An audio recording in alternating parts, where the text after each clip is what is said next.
Great. Well, good afternoon, everybody. And I want to echo some of what Carolyn said about what we're doing to combat the rampant fraud that exists in our immigration system, thanks to failed politicians and thanks to people who allowed the American taxpayer to be taken advantage of for far too long. I think it's important to understand why this matters to the American people. I am a father of 3 young kids, a lot of kids, a lot of people in my generation. What is that going on there? Is that normal? Okay. CNN installed this broken camera just to throw me off my game, but it's not going to work. So here's the simple fact here. If you're a young parent struggling to afford childcare in the United States of America, there are programs that we have to make it easier for your kids to get in daycare, for your kids to get in preschool. Those programs should go to American citizens, not be defrauded by Somali immigrants and others. Make it hard for you to get the access to the resources you need. But number 2, making it easier for people who shouldn't even be in this country to fleece the United States and our taxpayers to begin with. We have actually activated a major interagency task force to make it possible to get to the heart of this fraud. We have Department of Agriculture resources that are focused on SNAP fraud so that people who need food benefits can get them, but illegal aliens and other fraudsters don't. We have over 1,500 subpoenas that the Department of Justice has issued to get to the heart of the fraud ring. We've done almost 100 indictments, mostly Somali immigrants, but also a few others. And of course, we're looking in with broad investigatory authority to a number of the instances of wrongdoing that we've seen in Minneapolis. But we also want to expand this. We know that the fraud isn't just happening in Minneapolis, it's also happening in states like Ohio. It's happening in states like California. And so what we're doing in order to help coordinate this remarkable interagency effort from the Trump administration, but also to make sure that we prosecute the bad guys and do it as swiftly and efficiently as possible, is we are creating a new Assistant Attorney General position who will have nationwide jurisdiction over the issue of fraud. Now, of course, that person's efforts will start and focus primarily in Minnesota, but it is going to be a nationwide effort because, unfortunately, the American people have been defrauded in a very nationwide way. I want to thank a couple of people for their cooperation, in particular Pam Bondi, our Attorney General, first of all, for getting a lot of resources to Minneapolis to start to investigate and prosecute this fraud, really at an industrial scale. We've never seen fraud like this in the history of our country. Pam has been doing a great job to get the resources there to uncover it, but importantly, creating a job like this often takes months, sometimes even longer. When we realized that we needed this Associate Attorney General position, Pam got this person up and running in about a week. We're going to make the nomination hopefully in the next few days. We'll obviously let you guys know who that is when we do it. I've talked to Senate Majority Leader John Thune, who has promised me swift confirmation for this official, but this is the person who is going to make sure that we stop defrauding the American people. Here's one final thing I'll say about this. I've heard a lot of people say that we need a special counsel to investigate fraud in the United States of America. I actually agree, and that's what this position does. It has all the benefits, all the resources, all the authority of a special counsel, but with 2 crucial differences. Number 1, it will be run out of the White House under the supervision of me and the President of the United States. And number 2, it's actually constitutionally legitimate. As you guys may know, the special counsel statute has some major constitutional questions. When we get the bad guys, we want to make sure we get them permanently and they don't have some legal technicality they can get out of, which is why we set it up as an Associate Attorney General. I'll take some questions, but I want to make just one final observation here. When I was actually walking out here, somebody sent me a photo of a CNN headline about what happened in Minneapolis. And this is the headline. I'm just going to read it. Outrage after ICE officer kills U.S. citizen in Minneapolis. Well, that's one way to put it, and that is the way that many people in the corporate media have put this attack over the last 24 hours. And I say attack very, very intentionally because this was an attack on federal law enforcement. This was an attack on law and order. This was an attack on the American people. The way that the media, by and large, has reported this story has been an absolute disgrace, and it puts our law enforcement officers at risk every single day. What that headline leaves out is the fact that that very ICE officer nearly had his life ended, dragged by a car 6 months ago, 33 stitches in his leg. So you think maybe he's a little bit sensitive about somebody ramming him with an automobile? What that headline leaves out is that that woman was there to interfere with a legitimate law enforcement operation in the United States of America. What that headline leaves out is that that woman is part of a broader left-wing network to attack, to dox, to assault, and to make it impossible for our ICE officers to do their job. If the media wants to tell the truth, they ought to tell the truth that a group of left-wing radicals have been working tirelessly, sometimes using domestic terror techniques to try to make it impossible for the President of the United States to do what the American people elected him to do, which is enforce our immigration laws. The President stands with ICE, I stand with ICE, we stand with all of our law enforcement officers. And part of that is recognizing that you people in the media, not everybody in this room, but many people in this room have been lying about this attack. She was trying to ram this guy with her car. He shot back. He defended himself. He's already been seriously wounded in law enforcement operations before, and everybody who's been repeating the lie that this is some innocent woman who was out for a drive in Minneapolis when a law enforcement officer shot at her, you should be ashamed of yourselves. Every single one of you. Questions? Thank you, Mr. Vice President. I wanted to read a quote from Tim Walz earlier today. He said, "When things looked bleak, it was Minnesota's first that held the line for the nation on July 3rd, 1863, and I think we may be in that moment now." Can you comment on his rhetoric and Mayor Jacob Frey and whether they want to see unrest in Minneapolis? Well, that's very tough rhetoric from a guy who just quit because his fraudulent activities have been uncovered. Look, Tim Walz is a joke. His entire administration has been a joke. The idea that he's some sort of freedom fighter, he's not. He's a guy who has enabled fraud and maybe, in fact, has participated in fraud. That's what this new Assistant Attorney General position is going to find out. I don't care what Tim Walz says. I care about getting to the bottom of this fraud for the American people, and I care about enforcing the nation's immigration laws. That's what we're going to stay focused on. Vice President, on a related question here. I mean, Democrats have accused ICE of murder. They've said they're targeting Americans. They've told ICE to get the F out of Minnesota.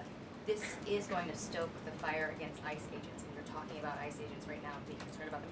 What, if anything, is the administration going to do to make sure these folks are protected during these protests? But also, should DHS sort of revisit their procedures here? I mean, nobody wants to see an American killed.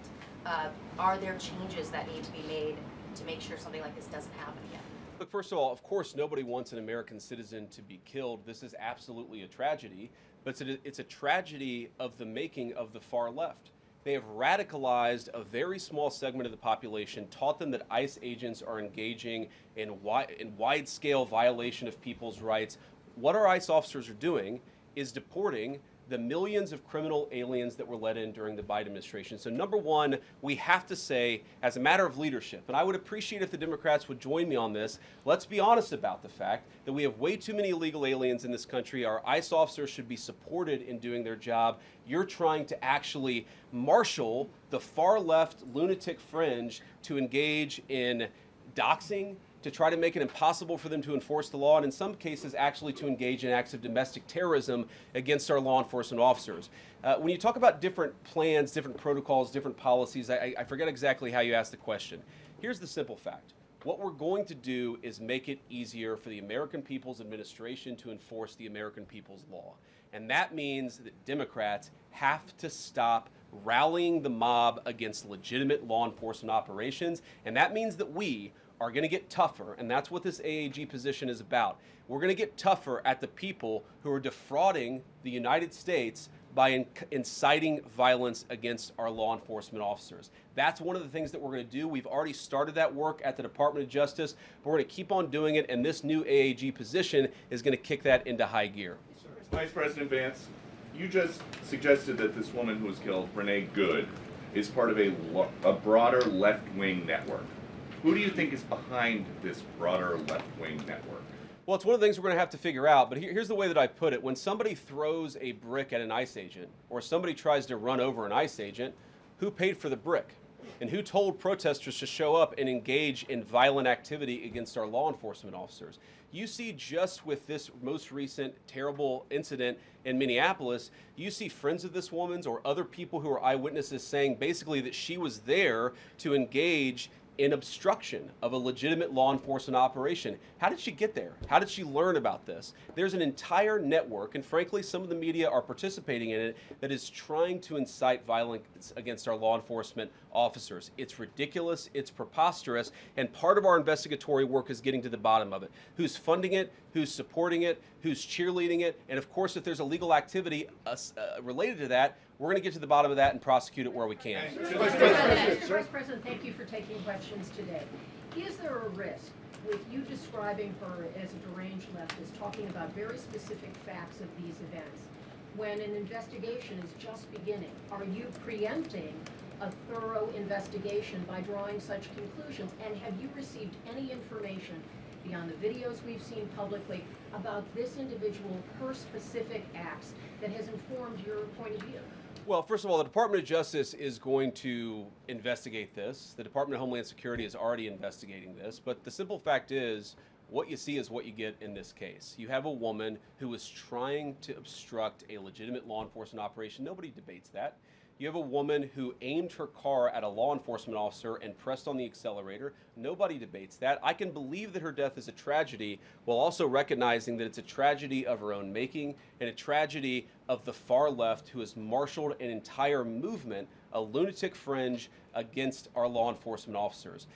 I think what is clearly happening here, and it's going to keep on happening unless the Democrats wake up and say, you know what, you don't have to agree with our immigration policies. You don't have to agree with what the president or the vice president believe about immigration enforcement, but why don't you take this to the ballot box? Why don't you vote? Why don't you organize? Instead, what some of them are doing is encouraging people to get violent with our law enforcement officials. It's disgraceful, and it's got to stop.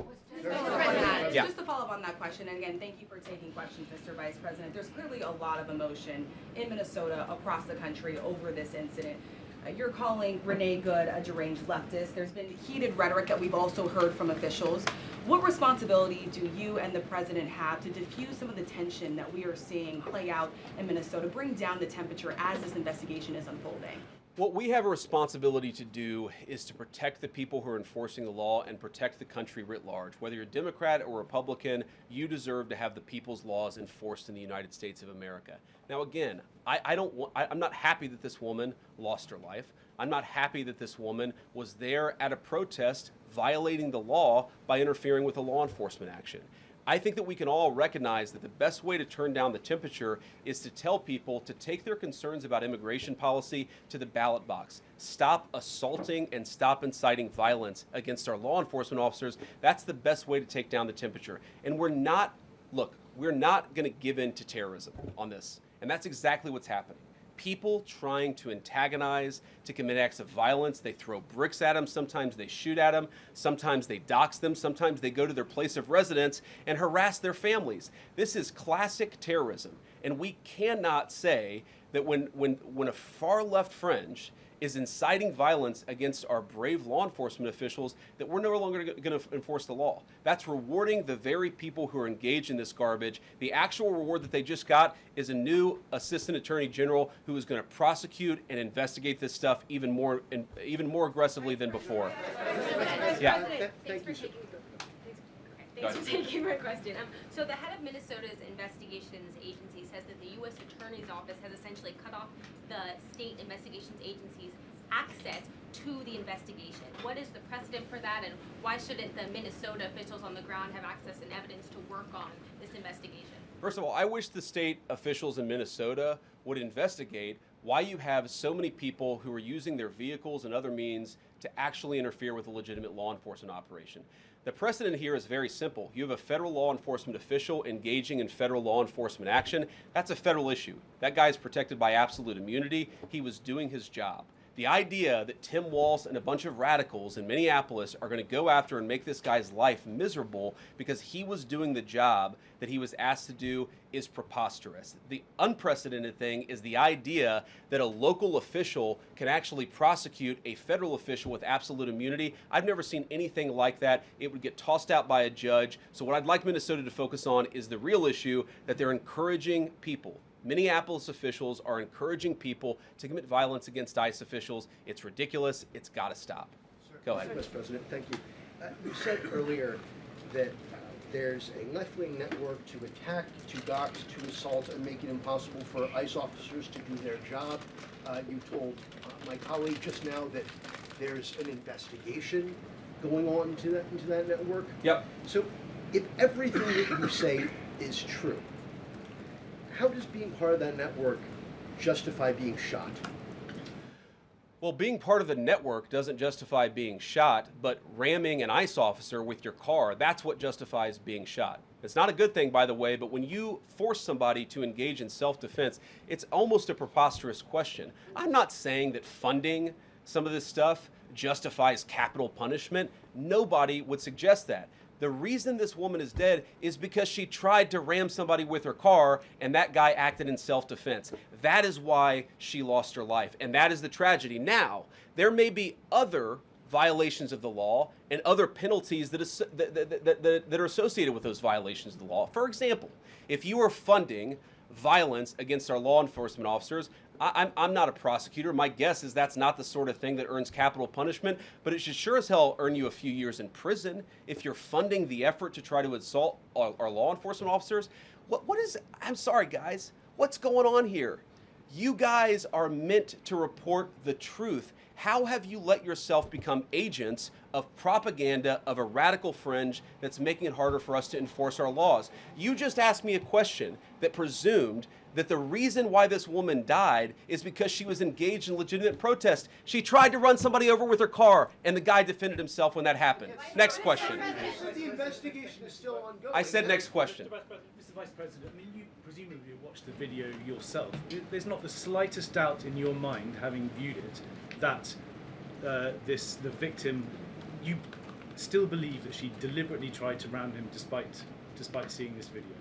Look, I don't know what is in a person's heart or in a person's head, and obviously we're not going to get the chance to ask this woman what was going on. What I am certain of is that she violated the law. What I'm certain of is that that officer had every reason to think that he was under very serious threat for injury or in fact, his life. What I'm certain of is that she accelerated in a way where she ran into the guy. I don't know what was in her heart and what was in her head, but I know that she violated the law, and I know that officer was acting in self-defense. It raises an interesting point, though. Look, if people want to say that we should have a legitimate debate about, you know, what was she really doing, right? Was she panicking when she drove into this officer, or was she actually trying to ram him? That's a reasonable conversation. What's not reasonable is for so many of you to plaster all over the media that this was an innocent woman and that the ICE agent committed murder, which is what many of you have said explicitly and some of you have said implicitly. That's what I have an objection to. The idea that this was not justified is absurd, and I think everybody knows it in their heart. Yeah. Mr. Vice President, in the green jacket. Taking down the temperature, it seems like political violence is ratcheting up and riots could be around the corner. What steps does the administration have planned to try to unite America? Average people on both political sides are so tired of fighting with each other, and I think all the journalists in this room could agree with me that we don't want to be part of the problem. Do you have any words to unite America? You know, I know you don't want to be a part of the problem, and I think that's true of a lot of you. I'm not sure it's true for everybody, because the reporting over this has been one of the biggest scandals I've ever seen in media. I've never seen a case so misrepresented and misreported when you have a guy who is defending himself and is now being treated as some sort of federal assassin by so many of the people in this room. First of all, let me say about crime. You mentioned violence. One of the things we're proudest about is that you saw violent crime over the last year drop by 20%. Why is that drop by 20%? Is it because we're attacking our law enforcement officers, or is it because we in the administration are empowering our law enforcement officers to enforce the law? I think that's one of the ways you take down the temperature, is you make people feel more secure and safe in their person and property. That's why we care so much about protecting our law enforcement, because it accrues to the benefit of the entire national community. I think that we can absolutely talk about the ways in which, you know, we can lower the temperature by discussing differences in a reasonable and rational way.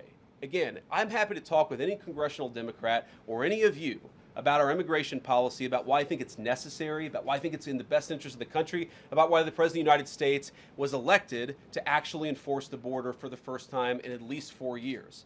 So here's the problem. That's not the debate so many people are having. They are actively covering for people who are committing acts of violence against federal law enforcement. It is preposterous. The way to take down the temperature is to stop it. Have your debates about policy. Attack me. Attack the President of the United States. Don't attack our law enforcement officers. They are trying to do the job the American people demanded that they do. They are not policy actors. They are enforcing the law. They should be treated with a modicum of dignity and respect. And the fact that they're not is why incidents like yesterday happened. The one final point I'll make about this is, look, there's a part of me that feels very, very sad for this woman, not just because she lost her life, but because I think she is a victim of left-wing ideology. What young mother shows up and decides they're going to throw their car in front of ICE officers who are enforcing legitimate law? You've got to be a little brainwashed to get to that point to where you're willing, not just to protest, that's fine, not peacefully protest, but throw your vehicle in front of legitimate law enforcement officers and drive your car into them. To get to that point, you have to be, I think, radicalized in a very, very sad way. I certainly wish that she hadn't got there. I know there's an ICE officer right now who very much wishes he was not put in the position where he had to fire a gun to defend his own life. Yeah. Thank you, Mr. Vice President. What's your message, following up on that, what's your message to the leaders in Minnesota, the governor of Minnesota, the mayor of Minneapolis, to calm down the situation on the ground, on the streets? What's your message also to those protesters who saw that video in a completely different way than you saw that video? Well, first of all, I think if you watch every angle of that video, there is one angle where if you squint, you can maybe tell yourself that it's not clear what happened. But when you look at all angles of that video, it is very clear that her vehicle went right for the guy. She actually collided with him. And then that's, of course, when he fired his shots. That's obvious, okay? So what I'd say to the protesters is, by all means, protest peacefully, but make this about ideas. Make this about disagreement with our policy. Don't use your protest as a justification or an encouragement for people to go and incite violence and participate in violence against our law enforcement officials. To the people on the ground in Minneapolis, meaning the local officials in Minneapolis from Tim Walz on down, I'd say, look, why can't you just disagree with a given piece of immigration policy without turning law enforcement into the enemy? And think about, for example, a criminal law, where a police officer goes and arrests somebody because they violated a criminal law. If you're mad about that, go and protest the politician who passed that law. Don't attack the police officer who's just doing their job. We had a wide open border under Joe Biden. I happen to think it's a good thing the President of the United States has closed it down. If you think that's a bad idea, criticize this administration for a policy decision. Don't attack our people for enforcing the law, because I guarantee you go to ICE, there are black people and white people, there are Democrats and Republicans, they are patriotic Americans who are trying to enforce the law. Attack me, lay off of our ICE agents. Yeah, in the blue, all the way, yeah. Yep, thank you, Mr. Vice President. You called on Tim Walz to resign. Can you lay out the case as to why he should step down? Well, look, I think Tim Walz should resign because it's very clear either that he knew about the fraud in Minneapolis, he knew about the welfare fraud, or at the very least he looked the other way. I mean, this is not this is not like Lex Luthor, right? This is not movie villain fraud. This is the lowest IQ possible fraud. This is, we're going to take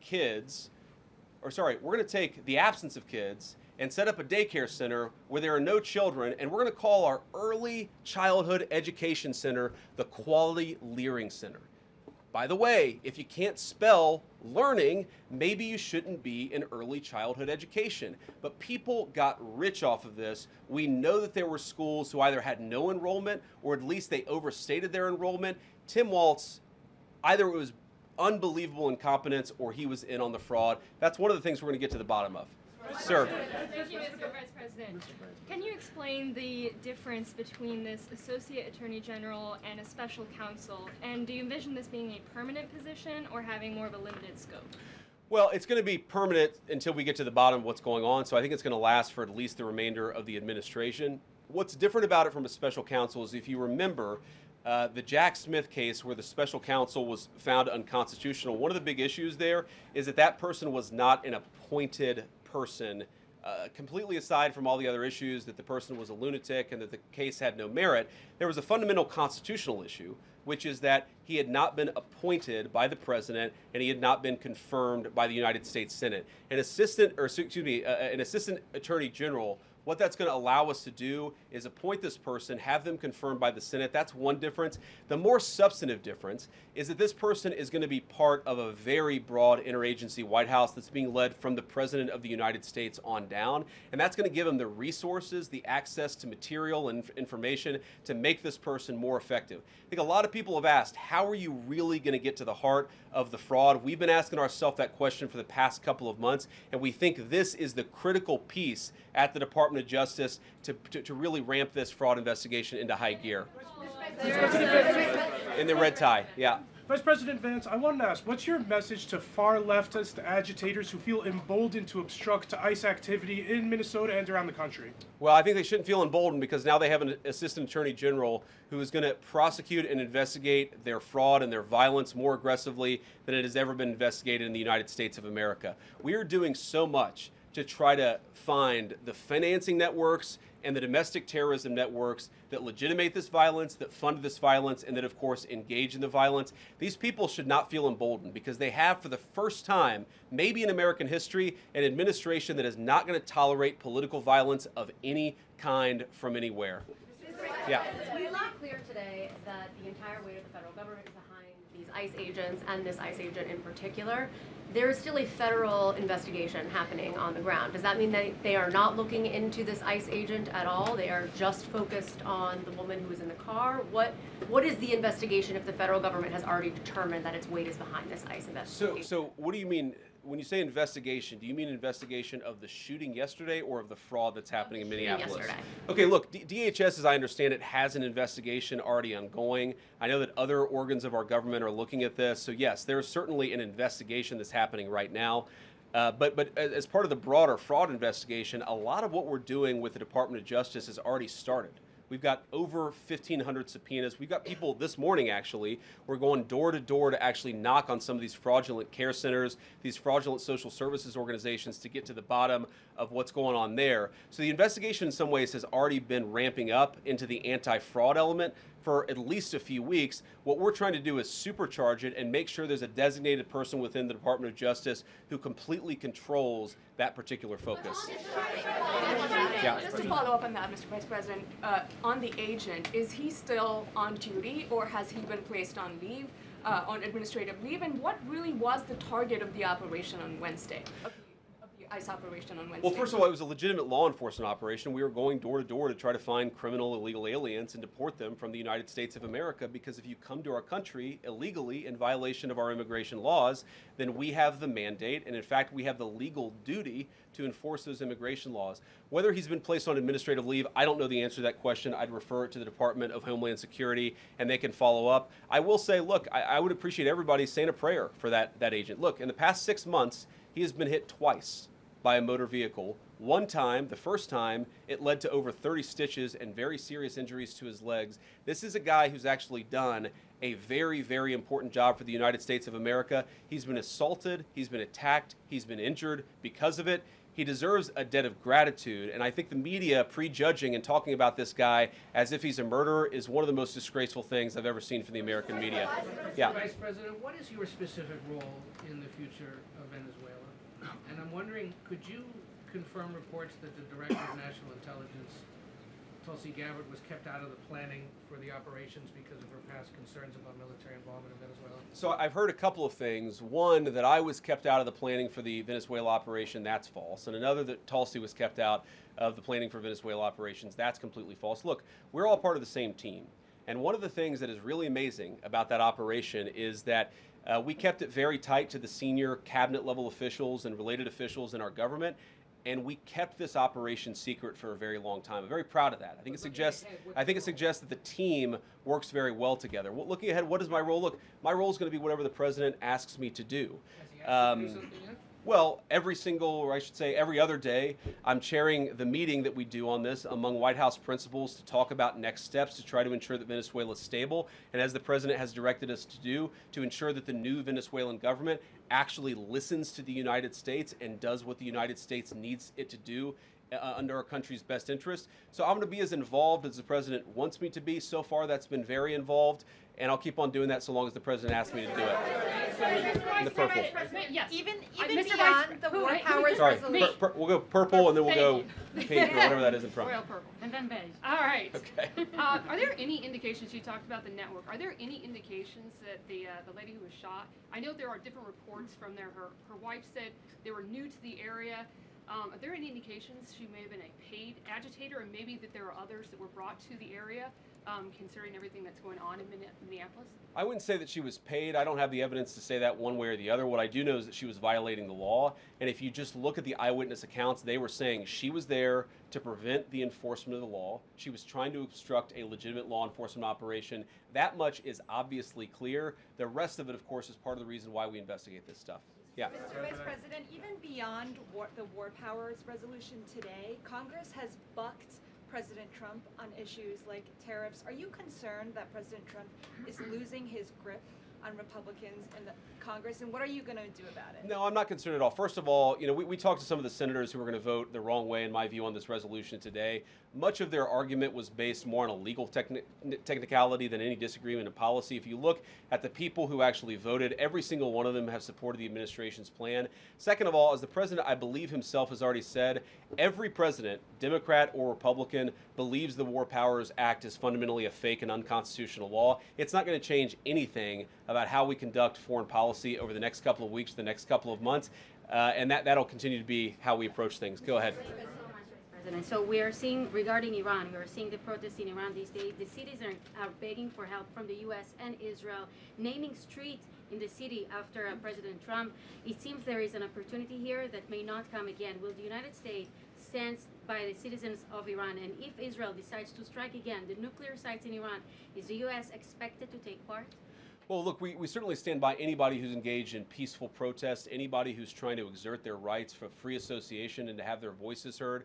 Obviously, the Iranian regime has a lot of problems, and as the President of the United States has said, the smartest thing for them to have done, it was true 2 months ago, it's true today, is for them to actually have a real negotiation with the United States about what we need to see when it comes to their nuclear program. I'll let the President speak to what we're going to do in the future, but we certainly stand with anybody across the world, including the Iranian people who are advocating for their rights. I'll take just a couple more questions. Yeah, go ahead. Thank you very much, Mr. Vice President. Concerning Venezuela, how would you assure the Caribbean region that they will remain a zone of peace? Because some member states in the region are concerned. Well, look, the president had a very productive phone call with the president of Colombia yesterday, and we continue to talk at all levels of government with a number of our friends in the Caribbean region. I actually think this is really good for peace in the Caribbean, because when you take away a major source of illegal cartel revenue, which is the cocaine trade, the fentanyl trade, other sources of illicit revenue, you actually remove the power of one of the main destabilizing forces in Latin America and in the Caribbean. I really do think, look, we say it all the time, this is the president of peace. One of the ways that you establish peace in your own hemisphere is to make it clear that the United States is going to be respected, that the United States is willing to take power away from criminal cartel organizations and give it to legitimate governments. That's how we see the future of the Western Hemisphere, and we think it's going to be much more peaceful than it was certainly under Joe Biden. I'll take one more question. Go ahead. Mr. Vice President, thank you. On Greenland, do you have a message for European leaders? Many in Europe reject the idea that the island could be for sale. Well, first of all, Secretary Rubio, I believe, is meeting with the leaders of Denmark and Greenland next week, I want to say it is, but maybe it's the week after that. We'll continue to deliver some of these messages in private, some of them in public, but I guess my advice to European leaders and anybody else would be to take the President of the United States seriously. What has he said about Greenland? Set to the side the crazy overreactions that I've seen from the press and from certain people in Europe. What has the President said? Number one, Greenland is really important, not just to America's missile defense, but to the world's missile defense. Number two, we know that there are hostile adversaries that have shown a lot of interest in that particular territory, that particular slice of the world. So what we're asking our European friends to do is to take the security of that landmass more seriously, because if they're not, the United States is going to have to do something about it. What that is, I'll leave that to the President as we continue to engage in diplomacy with our European friends and everybody on this particular topic. And again, thank you all for listening. Thanks for taking questions. And I just ask you, look, this is politics, and often Republicans and get in arguments with the press about things, and I understand that. I think it's really irresponsible for you guys to go out there and imply or tell the American people that a guy who defended himself from being rammed by an automobile is guilty of murder. Be a little bit more careful. We're going to talk about toning down the temperature, which I know the President wants to do, and I certainly want to do. One of the ways we tone down the temperature is to have a media that tells the truth. I encourage you all to do that. God bless you. Happy New Year, guys.